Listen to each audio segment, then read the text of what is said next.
بہت پہلے کی بات ہے، ایک معذور شخص ایک گاؤں میں رہا کرتا تھا۔ اس کی ایک ٹانگ کٹی ہوئی تھی اور وہ بیساکھی کے سہارے چلتا تھا۔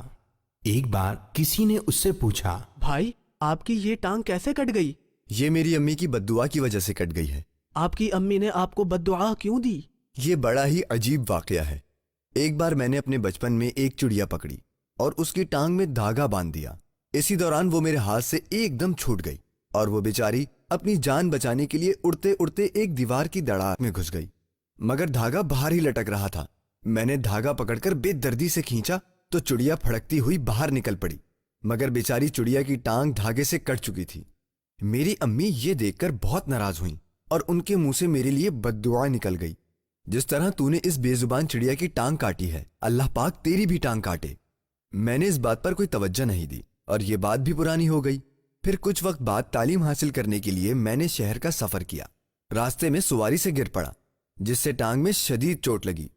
شہر پہنچ کر میں نے ڈاکٹر سے اپنی ٹانگ کی چوٹ کا بہت علاج کروایا، بہت سی دوائیاں کھائیں، مگر ٹانگ کی تکلیف کم نہ ہوئی اور ٹانگ کٹوانی پڑ گئی، اور یوں امی کی بددعا پوری ہوئی۔ سبق اس کہانی سے معلوم ہوا کہ ہمیں کسی جانور کو بھی تکلیف نہیں پہنچانی چاہیے۔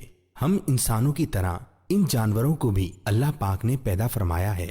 انہیں بلا وجہ تکلیف دینے سے اللہ پاک ناراض ہوتا ہے، اور اگر ان کا خیال کیا جائے تو اللہ پاک خوش ہوتا ہے۔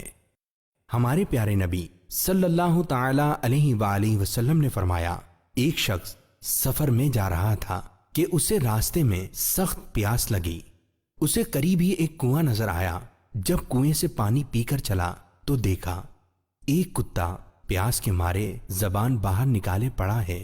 اسے خیال آیا کہ اسے بھی میری طرح پیاس لگی ہوگی۔ وہ واپس گیا، منہ میں پانی بھر کر کتے کے پاس آیا اور اسے پلا دیا۔ اللہ تعالیٰ نے صرف اسی رحم کی بدولت اس کے گناہوں کو معاف کر دیا۔ یہ سن کر صحابہ اکرام نے پوچھا، یا رسول اللہ صلی اللہ تعالی علیہ وآلہ وسلم، کیا جانوروں پر شفقت کرنے سے بھی ہمیں ثواب ملتا ہے؟ آپ صلی اللہ تعالی علیہ وآلہ وسلم نے فرمایا، ہر جاندار پر شفقت کا اجر ملتا ہے۔